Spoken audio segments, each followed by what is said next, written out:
Hi hello friends, welcome back to my channel. ನಾನು ನಿಮ್ಮ ಗಾಯತ್ರಿ. ಎಲ್ಲರೂ ಹೇಗಿದ್ದೀರಾ? ಚೆನ್ನಾಗಿದ್ದೀರಾ? ನಾನು ಚೆನ್ನಾಗಿದ್ದೀನಿ. ನಿಮ್ಮ ಸಪೋರ್ಟ್ ಇದ್ದರೆ ಇನ್ನಷ್ಟು ಚೆನ್ನಾಗಿರ್ತೀನಿ. ಫ್ರೆಂಡ್ಸ್, ಇವತ್ತು ನಾನು ಬುಧವಾರದ ವ್ಲಾಗ್ನ ನಿಮ್ಮ ಜೊತೆ ಶೇರ್ ಮಾಡ್ಕೊತಾ ಇದ್ದೀನಿ. ಈಗ ಟೈಮು ಮಾರ್ನಿಂಗ್ 8:30 ಆಗಿದೆ. ಸೊ ನಾನು ಫ್ರೆಶ್ ಅಪ್ ಆಗಿ ಬಂದಿದ್ದೀನಿ. ಸೊ ನನ್ನ ಹಸ್ಬೆಂಡೇ ಫ್ರೆಶ್ ಅಪ್ ಆಗಿ ಪೂಜೆ ಮಾಡ್ತಾರಂತೆ. ಸೊ ನಾನು ಇಲ್ಲಿ ಫಸ್ಟು ಟೀ ಕುಡಿಯೋಣ ಅಂತ ಇವತ್ತು ಸ್ವಲ್ಪ ಲೇಟಾಗಿ ಟೀ ಕುಡಿತಾ ಇದ್ದೀನಿ. ಯಾವಾಗಲೂ ಟೀ ಕುಡಿದ್ರೇ ನನಗೆ ಒಂದು ಸ್ವಲ್ಪ ಮೈಂಡ್ ವರ್ಕ್ ಆಗೋದು. ಹಾಗೆ ಫ್ರೆಂಡ್ಸ್, ಇವತ್ತಿನ ವೀಡಿಯೋದಲ್ಲಿ ನಾನು ಮೆಂತ್ಯ ಬಾತ್ ರೆಸಿಪಿ ಶೇರ್ ಮಾಡ್ಕೊತಾ ಇದ್ದೀನಿ. ಹಾಗೆ ಸಣ್ಣ ಪುಟ್ಟ ನಾನು ಮನೇಲಿ ಮಾಡೋ ಮನೆ ಕೆಲಸ ಅದನ್ನು ಶೇರ್ ಮಾಡ್ಕೊತಾ ಇದ್ದೀನಿ. ಹಾಗೆ ನನ್ನ ಫ್ರೆಂಡ್ಸೇ ನನಗೆ ಒಂದು ಪಾತ್ರೆ ತೊಳೆಯೋಕ್ಕೆ ಬರಲ್ಲ, ಕಸ ಗುಡ್ಸೋಕ್ಕೆ ಬರಲ್ಲ, ಮನೆ ಕೆಲಸ ಎಲ್ಲ ಮಾಡೋಕ್ಕೆ ಬರಲ್ಲ ಅಂತ ನನ್ನ ಫ್ರೆಂಡ್ಸೇ ನನಗೆ ಅವಮಾನ ಮಾಡಿದರು. ಸೊ ಆ ವಿಷಯನ ನಿಮ್ಮ ಜೊತೆ ಶೇರ್ ಮಾಡ್ಕೊತಾ ಇದ್ದೀನಿ. ಸೊ ಇವಾಗ ಮೆಂತ್ಯ ಬಾತ್ ಮಾಡೋಣ ಬನ್ನಿ. ಮೆಂತ್ಯ ಬಾತ್ಗೆ ಈರುಳ್ಳಿ, ಟೊಮೊಟೊ, ಮೆಣಸಿನ್ಕಾಯಿ, ಕೊತ್ತಂಬರಿ ತೊಗೊಂಡಿದ್ದೀನಿ. ಹಾಗೆ ಮೆಂತ್ಯ ಸೊಪ್ಪು 2-3 ಸರಿ ವಾಶ್ ಮಾಡಿಕೊಂಡೆ. ಮಸಾಲ ಐಟಮ್ಮು ಏನಂತಂದರೆ ಪಲಾವ್ ಎಲೆ, ಚಕ್ಕೆ ಮತ್ತು ಪಲಾವ್ ಮೊಗ್ಗು, ಅದು ಅಂದರೆ ಮಸಾಲ ಐಟಮ್ಮು ಏನೇನು ಹಾಕ್ತಾರೋ ಅದೆಲ್ಲ ತೊಗೊಂಡಿದ್ದೀನಿ. ಇವಾಗ ಒಂದೊಂದೇ ತೋರಿಸ್ತೀನಿ ಬನ್ನಿ. ಎಣ್ಣೆ ಹಾಕಿದೆ, ಹಾಗೆ ಸಾಸಿವೆ ಹಾಕ್ಕೊಂಡು ಈಗ ಪಲಾವ್ ಎಲೆ ಮತ್ತು ಚಕ್ಕೆ, ಮೆಣಸು ಮತ್ತು ಪಲಾವ್ ಮೊಗ್ಗು, ಉದ್ದಿನಬೇಳೆ ಹಾಕ್ಕೊಂಡಿದ್ದೀನಿ. ಕಡಲೆಬೇಳೆ ಹಾಕ್ತಾಯಿಲ್ಲ, ನಾನು ಕಡಲೆಬೇಳೆ ಖಾಲಿಯಾಗಿದೆ, ಅದಕ್ಕೆ ಹಾಕ್ತಾಯಿಲ್ಲ. ಇರೋದ್ರಲ್ಲೇ ನಾನು ಅಡುಗೆ ಮಾಡ್ತೀನಿ. ಸೊ ಮೆಣಸಿನ್ಕಾಯಿ ಹಾಕಿ, ಈರುಳ್ಳಿ ಹಾಕಿ ಚೆನ್ನಾಗಿ ಫ್ರೈ ಮಾಡ್ಕೊಬೇಕು. ಕರ್ಬೇವಿನ ಸೊಪ್ಪು ಹಾಕ್ಕೊಳ್ಳಿ. ಕರ್ಬೇವಿನ ಸೊಪ್ಪು ಇಲ್ಲ ಫ್ರೆಂಡ್ಸ್ ಮನೆಯಲ್ಲಿ. ಕರ್ಬೇವಿನ ಸೊಪ್ಪು ಇದೆ, ಆದರೆ ಫುಲ್ಲು ಒಣಗೋಗಿದೆ, ಕಪ್ಪಗಾಗಿದೆ. ನಾನು ಅದನ್ನೆಲ್ಲ ಅಡುಗೆಗೆ ಯೂಸ್ ಮಾಡಲ್ಲ. ಈಗ ನಾನು ಶುಂಠಿ ಬೆಳ್ಳುಳ್ಳಿ ಪೇಸ್ಟ್ ಹಾಕ್ಕೊಂಡು, ಆಮೇಲೆ ಕೊತ್ತಂಬರಿ ಹಾಕ್ಕೊಂಡು, ಇವಾಗೇ ಕೊತ್ತಂಬರಿ ಹಾಕ್ಕೊಂಡು ಚೆನ್ನಾಗಿ ಫ್ರೈ ಮಾಡ್ಕೊತಾ ಇದ್ದೀನಿ. ಹಾಗೆ ಒಂದು ಟೊಮೊಟೊ ಹಾಕ್ಕೊಂಡು, ಅರಿಶಿನ ಹಾಕ್ಕೊಂಡು ನಾನು ಚೆನ್ನಾಗಿ ಫ್ರೈ ಮಾಡ್ಕೊತಾ ಇದ್ದೀನಿ. ಇದಾದಮೇಲೆ ಮೆಂತ್ಯ ಸೊಪ್ಪು ನಾನು 2-3 ಸರಿ ಚೆನ್ನಾಗಿ ವಾಶ್ ಮಾಡ್ಕೊಂಡಿದ್ದೆ. ಸೊಪ್ಪು ಯಾವುದೇ ಆಗಲಿ ಚೆನ್ನಾಗಿ ವಾಶ್ ಮಾಡ್ಕೊಳ್ಳಿ. ಅದರಲ್ಲಿ ಮಣ್ಣು, ಹುಳುಗಳು ಎಲ್ಲ ಇರುತ್ತೆ, ಅದೆಲ್ಲ ಕ್ಲೀನ್ ಮಾಡಿಕೊಂಡು ನಾವು ಯೂಸ್ ಮಾಡಬೇಕು. ಸೊ ನೋಡಿ, ಮೆಂತ್ಯ ಸೊಪ್ಪು ಹಾಕಿದ್ಮೇಲೆ ಇವಾಗ ಬೆಂದಮೇಲೆ ಏನೇನು ಕಾಣಿಸೋದೇ ಇಲ್ಲ. ನೋಡಿ ಹೆಂಗಾಗೋಗ್ಬಿಟ್ಟಿದೆ ಮೆಂತ್ಯ ಸೊಪ್ಪು, ಅಷ್ಟೇ. ಸೊ ಇವಾಗ ನಾನು ಗರಂ ಮಸಾಲ ಮತ್ತು ಯಾವುದಪ್ಪ ಇದು ಧನಿಯಾ ಪೌಡರ್ ಹಾಕ್ಕೊಂಡು ಚೆನ್ನಾಗಿ ಮಿಕ್ಸ್ ಮಾಡ್ಕೊತಾ ಇದ್ದೀನಿ. ಮಸಾಲೆ ಇದ್ರೇ ಚೆನ್ನಾಗಿರುತ್ತೆ ಮೆಂತ್ಯ ಬಾತ್ಗೆ. ಈಗ ನಾನು ಅಕ್ಕಿನ ತೊಳೆದಿಟ್ಕೊಂಡಿದ್ದೆ, ಸೊ ಅಕ್ಕಿನ ಹಾಕ್ಕೊಂಡು ಚೆನ್ನಾಗಿ ಮಿಕ್ಸ್ ಮಾಡ್ಕೊತಾ ಇದ್ದೀನಿ. ನಾನು ಸಿಂಪಲಾಗಿ ತೋರಿಸ್ತಾ ಇದ್ದೀನಿ. ಆಮೇಲೆ ನೀರು ಹಾಕ್ಕೊಬೇಕು. ನಾನು 1 ಲೋಟ ಅಕ್ಕಿಗೆ 2 ಲೋಟ ನೀರು ಹಾಕ್ಕೊತೀನಿ. ಚೆನ್ನಾಗಿ ಮಿಕ್ಸ್ ಮಾಡ್ಕೊಳ್ಳೋಣ. ನೀರು ಹಾಕ್ಕೊಂಡು ರುಚಿಗೆ ತಕ್ಕಷ್ಟು ಉಪ್ಪು ಹಾಕಿ ಚೆನ್ನಾಗಿ ಮಿಕ್ಸ್ ಮಾಡಿಕೊಂಡು 3 ವಿಷಲ್ ಕೂಗಿಸ್ಕೊಂಡ್ಬಿಟ್ರೆ ಮೆಂತ್ಯ ಬಾತ್ ರೆಡಿ ಆಗಿಬಿಡುತ್ತೆ. ಇಷ್ಟೇ ಫ್ರೆಂಡ್ಸ್, ಸಿಂಪಲಾಗಿ ಮೆಂತ್ಯ ಬಾತ್ ಮಾಡ್ಬೋದು. ಸೊ ಇವಾಗ ನೋಡಿ, ಮೆಂತ್ಯ ಬಾತ್ ಆಗಿದೆ. ನಾನು ಮೊಬೈಲ್ ಚಾರ್ಜಿಂಗ್ ಹಾಕಿದ್ದೆ, 10% ಇತ್ತು ಅಷ್ಟೇ, ಅದಕ್ಕೆ ಚಾರ್ಜಿಂಗ್ ಹಾಕಿದ್ದೆ. ಅದಕ್ಕೆ ಇಲ್ಲಾಂದಿದ್ರೆ ಟಾರ್ಚ್ ಲೈಟೆಲ್ಲ ಹಾಕಿ ತೋರಿಸ್ತಾ ಇದ್ದೆ. ಇವಾಗ ನಾನು ಟಿಫನ್ ಎಲ್ಲ ಆಯಿತು ಮನೇಲಿ ಎಲ್ಲರದು, ಮೆಂತ್ಯ ಬಾತ್ ತಿಂದ್ವಿ, ಚೆನ್ನಾಗಿತ್ತು. ಇವಾಗ ನಾನು ತಲೆಗೆ ಎಣ್ಣೆ ಹಚ್ಕೊಳ್ಳೋಣ ಅಂತ ಅಂದ್ಕೊಂಡು, ನೋಡಿ ಇದು ಎಣ್ಣೆ ಡಬ್ಬ ಹೆಂಗೆ ಐಸ್ ಗಡ್ಡೆ ಥರ ಆಗಿಬಿಟ್ಟಿದೆ ಅಂದರೆ ಎಲ್ಲ ಗಡ್ಡೆ ಥರ ಕಟ್ಬಿಟ್ಟಿದೆ. ಸೊ ನಾನು ಅದನ್ನು ಒಂದು ಸ್ಪೂನಲ್ಲಿ ತೊಗೊಂಡು ತಲೆಗೆ ಎಣ್ಣೆ ಹಚ್ಕೊತಾ ಇದ್ದೀನಿ. ನಾನು ವಾರಕ್ಕೆ 2 ಸರಿ ತಲೆಗೆ ಎಣ್ಣೆ ಹಚ್ಕೊತೀನಿ, ಒಂದೊಂದು ಸರಿ 1 ಸರಿನೇ ಹಚ್ಕೊತೀನಿ. ತಲೆಗೆ ಜಾಸ್ತಿ ಎಣ್ಣೆ ಹಚ್ಕೊಬೇಕು. ನೋಡಿ ಫ್ರೆಂಡ್ಸ್, ಇವಾಗ ಜಡೆನೂ ಹಾಕ್ಕೊಂಬಿಟ್ಟೆ. ಪಾಪು ಅಪ್ಪ ಹತ್ರ ಹೋಗಿದ್ದಾಳೆ.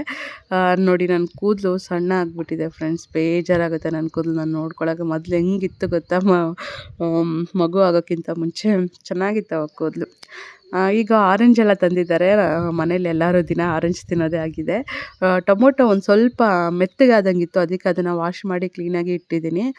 ಮಧ್ಯಾಹ್ನ ಆಗಿದೆ ಫ್ರೆಂಡ್ಸ್, ಇವಾಗ 1 ಗಂಟೆ ಹಂಗಾಗಿದೆ. ಇವಾಗ ಮಧ್ಯಾಹ್ನ ಸಾಂಬಾರು ಮಾಡ್ಕೊಳ್ಳೋಣ ಅಂತ ಬೇಳೆ ತರಕಾರಿ ಎಲ್ಲ ಬೇಯಿಸ್ಕೊಂಡಿದ್ದೆ. ಈಗ ನಾನು ಒಗ್ಗರಣೆ ಹಾಕ್ಕೊತಾ ಇದ್ದೀನಿ.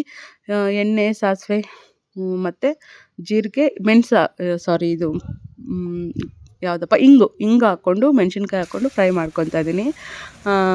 ಈಗ ಸಾಂಬಾರ್ದೆ ಒಂದು ಸ್ವಲ್ಪ ಬೇಳೆ ರಸ ಬರುತ್ತಲ್ಲ, ಅದನ್ನೇ ಹಾಕ್ಕೊಂಡು ಈಗ ಸಾಂಬಾರಿಗೆ ಕಲಿಸ್ಕೊತಾ ಇದ್ದೀನಿ, ಒಗ್ಗರಣೆ ಹಾಕ್ಕೊಂಡಿರೋದು. ಏನೋ ಫ್ರೆಂಡ್ಸ್, ನನಗೂ ಇದಿದ್ರೇ ಇಷ್ಟ ಆಗೋದು, ಕರ್ಬೇವಿನ ಸೊಪ್ಪಿದ್ರೇ ನನಗೆ ಒಗ್ಗರಣೆ ಹಾಕೋಕ್ಕೆ ಇಷ್ಟ ಆಗೋದು. ಈಗ ಸಾಂಬಾರು ಪೌಡ್ರು ಹೋಮ್ ಮೇಡು, ನಮ್ಮ ಅತ್ತೆ ಮನೇಲಿ ಮಾಡಿರೋದು, ಸೀತತ್ತೆ ಮಾಡಿಸ್ಕೊಂಡಿರೋದು, ನಮಗೂ ಕೊಟ್ಟಿದ್ದಾರೆ. ಸೊ ಇವಾಗ ಅದನ್ನೇ ಹಾಕಿ ಸಾಂಬಾರು ಮಾಡ್ತಿರೋದು ನಾವು. ಹಾಗೆ ರುಚಿಗೆ ತಕ್ಕಷ್ಟು ಉಪ್ಪು, ಕಳ್ಳುಪ್ಪು ನನಗೊಂದು ಅಂದಾಜು ಗೊತ್ತು ಎಷ್ಟು ಹಾಕಬೇಕು ಅಂತ ಅಂದ್ಬಿಟ್ಟು. ಆಮೇಲೆ ಲಾಸ್ಟಲ್ಲಿ ಕೊತ್ತಂಬರಿ ಹಾಕ್ಕೊಂಡು ಚೆನ್ನಾಗಿ ಬೇಯಿಸ್ಕೊಂಬಿಟ್ರೆ ಸಾಂಬಾರು ರೆಡಿ ಆಗೋಯಿತು. ಅನ್ನಕ್ಕೂ ಇಟ್ಬಿಟ್ಟಿದ್ದೆ, ಅನ್ನ ಸಾಂಬಾರು ಎರಡೂ ರೆಡಿ ಆಗಿಬಿಟ್ಟಿದೆ. ಅದಾದಮೇಲೆ ಇವಾಗ ಪಾತ್ರೆಗಳು ತೊಳ್ಕೊತಾ ಇದ್ದೀನಿ. ಸೊ ನಾನು ಹೇಳಿದ್ನಲ್ಲ ಫ್ರೆಂಡ್ಸ್, ನಿಜವಾಗ್ಲೂ ನನ್ನ ಫ್ರೆಂಡ್ಸು ನನಗೊಂದು ಪಾತ್ರೆ ತೊಳೆಯೋಕ್ಕೂ ಬರಲ್ಲ ಅಂತ ಅಂದ್ಬಿಟ್ಟು ಅವಮಾನ ಮಾಡಿಬಿಟ್ಟಿದ್ರು. ನಂಗೆ ತುಂಬ ಬೇಜಾರಾಗ್ತಿತ್ತು. ಅಂದರೆ ಅವ್ರ ಅವಮಾನ ಅಂದರೆ ಆಡ್ಕೊಂಡು ನಗಾಡಿರೋದು. ಸೊ ಅದು ನಂಗೆ ಅವಮಾನ ಥರನೇ ಅನಿಸ್ತು. ಏನಾಯಿತು, ಏನಕ್ಕೆ, ಯಾಕೆ ನಾನು ನನಗೆ ಪಾತ್ರೆ ತೊಳೆಯೋಕ್ಕೂ ಬರಲ್ವಾ, ಯಾಕೆ ಯಾವ ಕೆಲಸನೂ ಮಾಡ್ತಿರ್ಲಿಲ್ವಾ ಅವಾಗ ಅನ್ನೋ ಎಲ್ಲ ಪ್ರಶ್ನೆಗಳಿಗೂ ನಾನು ಉತ್ತರ ಕೊಡ್ತೀನಿ. ನೀವು ವಿಡಿಯೋ ಪೂರ್ತಿ ನೋಡಿ. ನನ್ನ ಅನಿಸಿಕೆ, ನನ್ನ ಲೈಫಲ್ಲಿ ನಡೆದಿರೋ ಸ್ಟೋರಿ ನಿಮ್ಮ ಜೊತೆ ಶೇರ್ ಮಾಡ್ಕೊತಾ ಇದ್ದೀನಿ. ವಿಡಿಯೋ ಇಷ್ಟ ಆದರೆ ಒಂದೇ ಒಂದು ಲೈಕ್ ಮಾಡಿ, ಕಮೆಂಟ್ ಮಾಡಿ, ಶೇರ್ ಮಾಡಿ. ಹಾಗೆ ನಿಮ್ಮ ಅಭಿಪ್ರಾಯಗಳನ್ನ ಕಮೆಂಟ್ ಮೂಲಕ ತಿಳಿಸಿ. ಕಮೆಂಟ್ ಯಾರೂ ಮಾಡ್ತಾಯಿಲ್ಲ, ವಿಡಿಯೋ ನೋಡ್ತಾ ಇದ್ದೀರೋ ಇಲ್ಲ ಅನ್ನೋದು ನನಗೆ ಗೊತ್ತಾಗ್ತಾ ಇಲ್ಲ. ಸೊ ಪ್ಲೀಸ್ ವಿಡಿಯೋ ನೋಡಿ, ಇಷ್ಟ ಆದರೆ ಲೈಕ್ ಮಾಡಿ. ನನಗೆ ಅವಾಗ ಗೊತ್ತಾಗುತ್ತೆ ನೀವು ನೋಡಿದ್ದೀರಾ, ಲೈಕ್ ಆಗಿದೆ ನಿಮಗೆ ಅನ್ನೋದು ಗೊತ್ತಾಗುತ್ತೆ.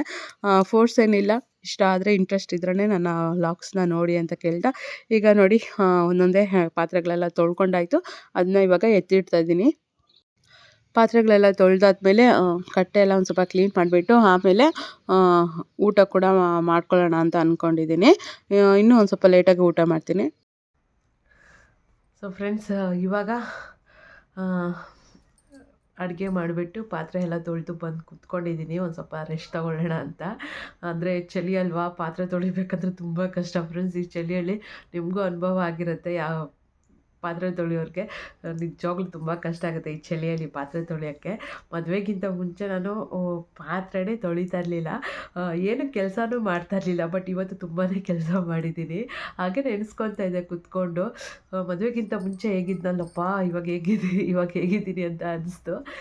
ಏನಂತಂದರೆ ಫ್ರೆಂಡ್ಸ್, ಮದುವೆಗಿಂತ ಮುಂಚೆ ನಾನು ಏನೂ ಕೆಲಸ ಮಾಡ್ತಾ ಇರಲಿಲ್ಲ. ಕಸ ಗುಡಿಸ್ತಾ ಇರಲಿಲ್ಲ, ಪಾತ್ರೆ ತೊಳಿತಾ ಇರಲಿಲ್ಲ, ಒಂದು ಬಟ್ಟೆ ಒಗಿತಾ ಇರಲಿಲ್ಲ, ನನ್ನ ಬಟ್ಟೆ ನಾನು ಕೂಡ ಮರ್ಚಿಟ್ಕೊಳ್ತಾ ಇರಲಿಲ್ಲ. ಆಗಿದ್ದೆ ನಾನು. ಏನು ಕೆಲಸ ಅಂದರೆ ಏನು ಮಾಡ್ತಾನೇ ಇರಲಿಲ್ಲ, ಹಂಗಿದ್ದೆ ನಾನು. ಒಂದ್ಸರಿ ನನ್ನ ಫ್ರೆಂಡ್ ಮನೆಗೆ ಹೋದಾಗ ಅಲ್ಲಿ ನನ್ನ ಫ್ರೆಂಡ್ಸ್ ಎಲ್ಲ ನನ್ನ ಫ್ರೆಂಡು ಮತ್ತು ಅವ್ರ ತಂಗಿ ಅವ್ರ ಮನೆಗೆ ಹೋಗಿದ್ದಾಗ ಪಾತ್ರೆ ತೊಳಿತಾಯಿದ್ರು ಅವರು.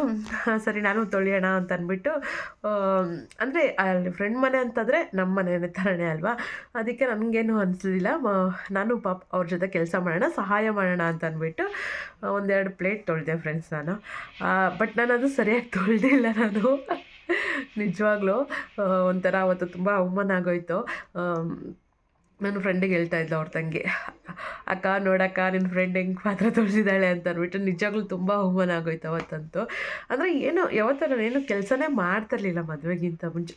ಅದು ಏನಾಯಿತು ಅಂತಂದರೆ, ಯಾಕೆ ಮಾಡ್ತಾಯಿರಲಿಲ್ಲ ಅಂದರೆ, ಚಿಕ್ಕ ವಯಸ್ಸಲ್ಲಿ ನನಗೆ ತುಂಬ ಇಂಟ್ರೆಸ್ಟಿಂದ ನಾನು ಪ್ಲೇಟುಗಳು, ಲೋಟಗಳು ಎಲ್ಲ ತೊಳಿತಾ ಇದ್ದಂತೆ ಚಿಕ್ಕ ವಯಸ್ಸಲ್ಲೇ.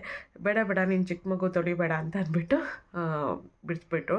ಅದಾದಮೇಲೆ ದೊಡ್ಡೋಳು ಆಗ್ತಾಂಗೆ ಅದು ಬೇರೆ, ನನ್ನ ದತ್ತು ತಂದು ಸಾಕಿರೋದಲ್ವ.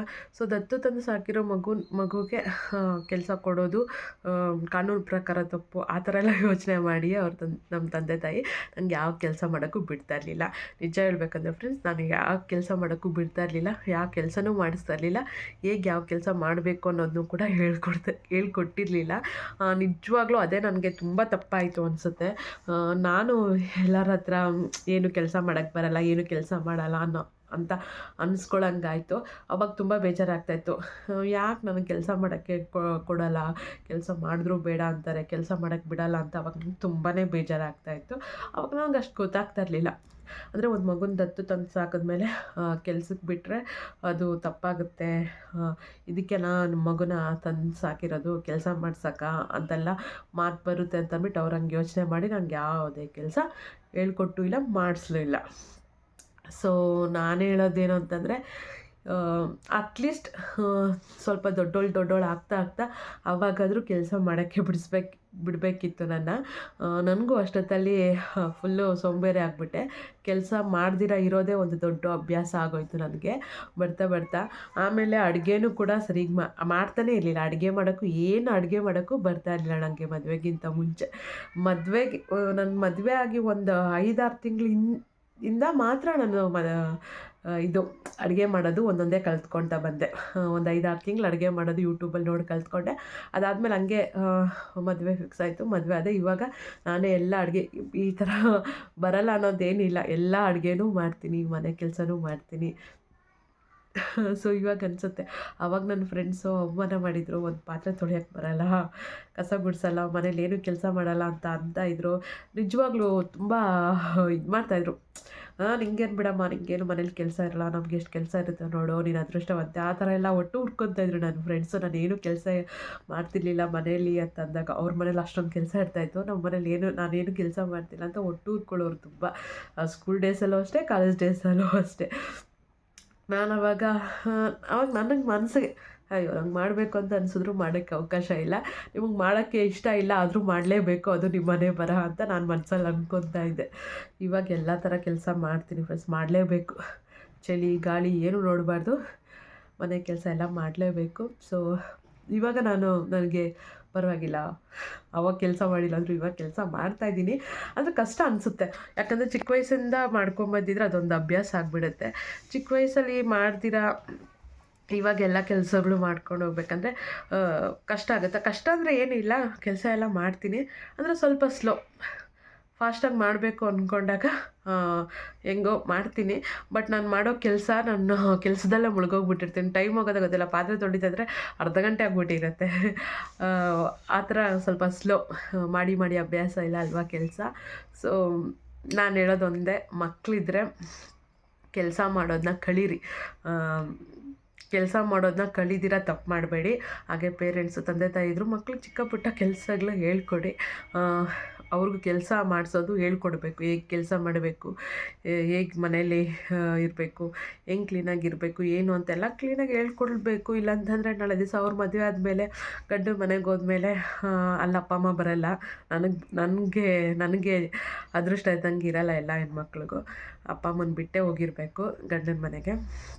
ಸೊ ಅಲ್ಲಿ ಕೆಲಸ ಮಾಡಿಲ್ಲ ಅಂತಂದರೆ ಪಾಪ ಅವ್ರಿಗೆ ಬೈತಾ ಇರ್ತಾರೆ, ನಿಂಗೇನು ಬರಲ್ವಾ, ಏನು ಹೇಳ್ಕೊಟ್ಟಿಲ್ವಾ ಅಂತ ತುಂಬಾ ಮನ್ಸಿಗೆ ನೋವಾಗೋ ಥರ ಮಾತಾಡ್ತಾರೆ ಗಂಡನ ಮನೆಯಲ್ಲಿ. ಅದಕ್ಕೆ ಎಲ್ಲ ಕೆಲಸನೂ ಹೇಳ್ಕೊಟ್ಟಿರಬೇಕು. ಮತ್ತು ಅವ್ರಿಗೂ ಜವಾಬ್ದಾರಿ ಅನ್ನೋದು ಬರಬೇಕು. ಅಂದರೆ ಅವರು ಕಷ್ಟಪಟ್ಟು ಮನೇಲಿ ಎಲ್ಲ ಕೆಲಸ ಮಾಡಿದ್ರೇ ಅವ್ರಿಗೂ ಮದುವೆ ಆದಮೇಲೆ ಜವಾಬ್ದಾರಿ ಅನ್ನೋದು ಬರೋದು. ಸೊ ಕಲಿದಿರ ತಪ್ಪು ಮಾಡಬೇಡಿ, ಹಾಗೆ ಕಲಿಸ್ದೇನೂ ಕೂಡ ತಪ್ಪು ಮಾಡಬೇಡಿ. ಹೆಣ್ಮಕ್ಳು ಅಂದಮೇಲೆ ಎಲ್ಲ ಥರ ಮನೆ ಕೆಲಸ ಎಲ್ಲ ಅಡುಗೆ ಕೆಲಸ ಎಲ್ಲ ಮಾಡೋಕ್ಕೆ ಬರಬೇಕು. ಅದನ್ನೇ ನಾನು ಹೇಳೋದು, ನಾನು ಅದನ್ನೇ ನನ್ನ ಜೀವನದಲ್ಲಿ ಕಲ್ತಿರೋದು, ನಾನು ಅದನ್ನೇ ಪಾಲಿಸ್ತಾ ಇರೋದು. ಇಲ್ಲಾಂದರೆ ಅವಮಾನಗಳು, ನೋವು, ಕಷ್ಟ ಅನುಭವಿಸ್ಬೇಕಾಗತ್ತೆ. ಸೊ ಇಷ್ಟು ಹೇಳ್ತಾ ಮತ್ತೆ ಮುಂದೆ ಲಾಗ್ ಕಂಟಿನ್ಯೂ ಮಾಡ್ತೀನಿ. ಸ್ವಲ್ಪ ಜಾಸ್ತಿನೇ ಹೇಳ್ಬಿಟ್ಟೆ ಅನಿಸುತ್ತೆ. ಇರಲಿ, ನನ್ನ ಕೆಲವೊಂದು ವಿಷಯಗಳನ್ನ ಶೇರ್ ಮಾಡ್ಕೊಂಡಿದ್ದೀನಿ. ನಾನು ಹೇಗಿದ್ದೆ ಮದುವೆಗಿಂತ ಮುಂಚೆ, ಇವಾಗ ಎಷ್ಟು ಕೆಲಸ ಮಾಡ್ತಾಯಿದ್ದೀನಿ ಅನ್ನೋದನ್ನ ನಾನು ನಿಮ್ಮ ಜೊತೆ ಶೇರ್ ಮಾಡ್ಕೊತಾ ಇದ್ದೀನಿ. ಆದರೂ ಕೂಡ ಮನೆಯಲ್ಲಿ ಅಪ್ಪ ಅಮ್ಮ ಮತ್ತು ನನ್ನ ಹಸ್ಬೆಂಡು ಎಲ್ಲ ಇರೋದ್ರಿಂದ ಅಷ್ಟೊಂದು ಕೆಲಸ ಏನೂ ಬೀಳಲ್ಲ. ಹಂಗೆ ಎಲ್ಲರೂ ಶೇರ್ ಮಾಡ್ಕೊತೀವಿ. ಬಟ್ ಎಲ್ಲರಿಗಿಂತ ನಾನೇ ಒಂದು ಸ್ವಲ್ಪ ಜಾಸ್ತಿನೇ ಕೆಲಸ ಮಾಡ್ತೀನಿ, ಯಾಕಂದರೆ ನಾನು ಮಾಡಬೇಕು. ಸೊ ನಾನು ಮಾಡ್ತೀನಿ. ಒಂದೊಂದು ಸರಿ ಈ ಚಳಿಗೆ ನಿನಗೆ ಸೈನಸ್ ಪ್ರಾಬ್ಲಮ್ ಇದೆ, ಬೇಗ ಶೀತ ಆಗುತ್ತೆ, ಕೋಲ್ಡ್ ಆಗುತ್ತೆ, ನೀನು ಆರಾಮಾಗಿ ಮಲ್ಕೋ, ರೆಸ್ಟ್ ತಗೋ, ನಾವು ಎಲ್ಲ ನೋಡ್ಕೊತೀವಿ ಅಂತಲೂ ಹೇಳ್ತಾರೆ ಮನೇಲಿ. ಸೊ ನಿಜ ಹೇಳ್ಬೇಕಂದ್ರೆ ಅದೃಷ್ಟ. ತವ್ರ ಮನೇಲಿದ್ದಾಗೂ ಅಷ್ಟು ಏನೂ ಕೆಲಸ ಇಲ್ಲದೆ ಇದ್ದೆ. ಇವಾಗ ಮದುವೆ ಆದಮೇಲೂ ಕೂಡ ಅಷ್ಟೊಂದೇನು ಕೆಲಸ ಇಲ್ಲ. ಅದೃಷ್ಟ ಅಂದರೆ ನನ್ನದೇ ಅಂತಲೇ ಹೇಳ್ಬೋದು ಫ್ರೆಂಡ್ಸ್. ಓಕೆ, ಲಾಗ್ ಹೀಗೆ ನೋಡ್ತಾ ಇರಿ, ಕಂಟಿನ್ಯೂ ಮಾಡ್ತೀನಿ. ಹಾಗೆ ಫ್ರೆಂಡ್ಸ್, ಉಟ್ಕೊಂಡಿದ್ದ ಸೀರೆ ನಾನು ಮರ್ಚಿಟ್ಟಿರಲಿಲ್ಲ, ಇವಾಗ ಮರ್ಚಿಟ್ಬಿಡೋಣ ಅಂತ ಅಂದ್ಬಿಟ್ಟು ಇವಾಗ ಮರ್ಚಿಟ್ಕೊತಾ ಇದ್ದೀನಿ. ನಾನು ವಾಷಿಂಗ್ ಮಿಷಿನ್ಗೆ ರೇಷ್ಮೆ ಸೀರೆಗಳೆಲ್ಲ ಹಾಕಲ್ಲ ಫ್ರೆಂಡ್ಸ್. ಇವಾಗ ಹಾಕೋ ಬಟ್ಟೆಗಳೆಲ್ಲ ಮೊದಲೇ ಅದು ಸರಿಗೆ ವಾಶ್ ಆಗಿ ಬರ್ತಾಯಿಲ್ಲ. ವಾಷಿಂಗ್ ಮಿಷಿನ್ ಸ್ವಲ್ಪ ಪ್ರಾಬ್ಲಮ್ ಇರೋದಕ್ಕೆ ಅದನ್ನ ಸರ್ವಿಸ್ ಮಾಡಿಸ್ಬೇಕು. ನಾನು ಡ್ರೈ ವಾಶ್ಗೆ ಆ ಥರದ್ದೇ ಅದಕ್ಕೆ ಕೊಟ್ಬಿಡ್ತೀನಿ ಹೊರ್ತು ನಾನು ವಾಷಿಂಗ್ ಮಿಷಿನ್ಗೆಲ್ಲ ಯಾವ ಸೀರೆಗಳು ಹಾಕಕ್ಕೆ ಹೋಗಲ್ಲ. ಯಾಕಂದರೆ ಎಲ್ಲ ಬೆಲೆ ಬಾಳೋ ಸೀರೆಗಳು, ಅದಕ್ಕೆ ಅಂತ ನಾವು ಅಮೌಂಟ್ ಕೊಟ್ಟಿರ್ತೀವಿ. ನಾವು ಹೆಂಗಂದ್ರೆ ಹಂಗೆ ಇದು ಮಾಡಿಬಿಟ್ರೆ ಅಷ್ಟೇ. ಸೀರೆನೂ ಅಷ್ಟೇ ಕ್ಲೀನಾಗಿ ಮರ್ಚಿಟ್ಟು ಇಟ್ಕೊಂಬಿಡ್ಬೇಕು, ಅವಾಗ ಬಾಳಿಕೆ ಜಾಸ್ತಿ ದಿನ ಬರುತ್ತೆ. ನೋಡಿ ಎಷ್ಟು ಕ್ಲೀನಾಗಿ ಮರ್ಚಿ ಇಟ್ಕೊಂಬಿಟ್ನಲ್ವ. ಸೊ ಯಾವಾಗಲೂ ಸೀರೆನ ಈ ಥರ ಮರ್ಚಿ ಇಟ್ಕೊಂಬಿಟ್ರೆ ತುಂಬ ದಿನ ಬಾಳಿಕೆ ಬರುತ್ತೆ.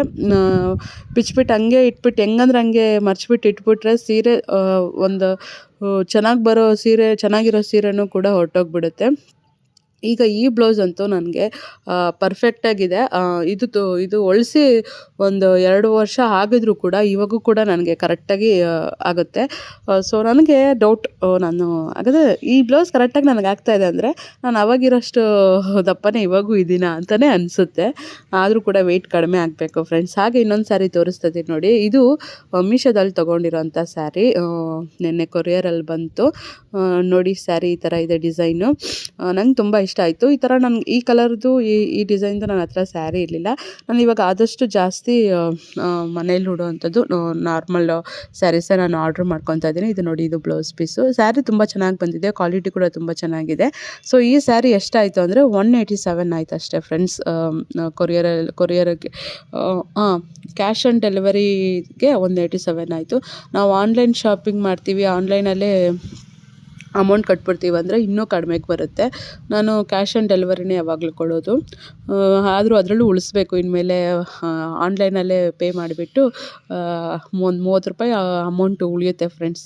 ಕ್ಯಾಶ್ ಆನ್ ಡೆಲಿವರಿ ಮಾಡೋದಕ್ಕಿಂತ ಫೋನ್ಪೇ ಮಾಡೋದು ಬೆಸ್ಟ್ ಅನಿಸುತ್ತೆ. ಬಟ್ ಆದರೂ ಕೂಡ ನನಗೆ ಅಯ್ಯೋ, ಆನ್ಲೈನಲ್ಲಿ ನಾವು ಪೇ ಮಾಡಿರ್ತೀವಲ್ಲ, ಚೆನ್ನಾಗಿರೋದು ಬರುತ್ತಾ ಇಲ್ಲ ಅನ್ನೋದು ಒಂದು ಡೌಟು. ಸೊ ಈ ಸೀರೆ ಎಲ್ಲ ಮರ್ಚಿಕ್ಬಿಟ್ಟು ಹಾಗೆ ರೂಮೆಲ್ಲ ಕ್ಲೀನ್ ಮಾಡ್ಕೊಂಡ್ಬಿಟ್ರೆ ಮುಗೀತು ಫ್ರೆಂಡ್ಸ್ ಕೆಲಸ. ಸೊ ಇಷ್ಟೇ ಫ್ರೆಂಡ್ಸ್ ಇವತ್ತಿನ ಲಾಗ್. ಮತ್ತೆ ಮುಂದಿನ ಲಾಗಲ್ಲಿ ಭೇಟಿ ಆಗ್ತೀನಿ. ಈ ಲಾಗ್ ಇಷ್ಟ ಆಯಿತಾ ಅಂತ ನನಗೆ ಕಮೆಂಟ್ ಮೂಲಕ ತಿಳಿಸಿ. ವಿಡಿಯೋ ಇಷ್ಟ ಆಗಿದ್ದರೆ ಪ್ಲೀಸ್ ಲೈಕ್ ಮಾಡಿ, ಕಮೆಂಟ್ ಮಾಡಿ, ಶೇರ್ ಮಾಡಿ. ಹೊಸಬ್ರು ಇನ್ನೂ ಯಾರು ಸಬ್ಸ್ಕ್ರೈಬ್ ಆಗಿಲ್ಲ ಅಂದರೆ ಪ್ಲೀಸ್ ಸಬ್ಸ್ಕ್ರೈಬ್ ಆಗಿ ನನ್ನ ವೀಡಿಯೋಸ್ ನೋಡಿ ಸಪೋರ್ಟ್ ಮಾಡಿ ಅಂತ ಕೇಳ್ತಾ, ಓಕೆ ಫ್ರೆಂಡ್ಸ್, ಮತ್ತೆ ಮುಂದಿನ ಲಾಗಲ್ಲಿ ಭೇಟಿ ಆಗ್ತೀನಿ. Thanks for watching. Bye everyone.